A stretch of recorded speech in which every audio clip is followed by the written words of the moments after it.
Now let's move on to the final shloka of the stotra. This shloka is known as the Phalashruti of the stotra.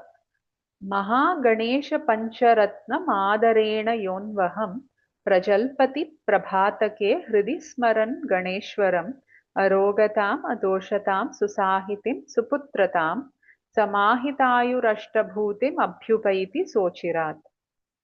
Phalashruti means the benefit of reading the stotra.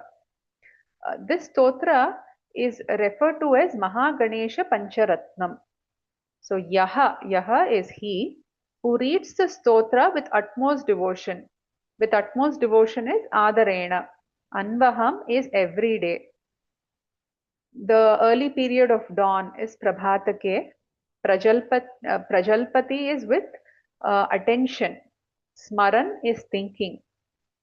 Ganeshwaram, thinking of Lord Ganesha. In his heart, heart is Hridi.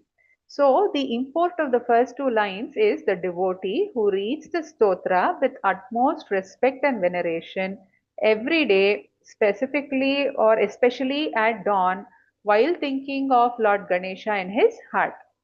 The next two lines indicate all that is bestowed upon the devotee by the gracious Lord. Due to the anugraha of the Lord, the devotee will be free of disease, arogatam. He will be free of any form of defect, adoshatam. He will excel in education, susahitin. Susahiti can also be interpreted as a good life partner. Uh, Good progeny is suputratam.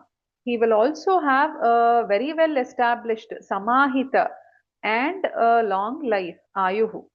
In addition, the devotee will also be blessed with the 8 forms of wealth, Ashtabhutam. And Abhyupaiti means he will attain.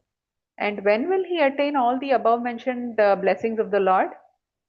He will be blessed by all these immediately, Achirat.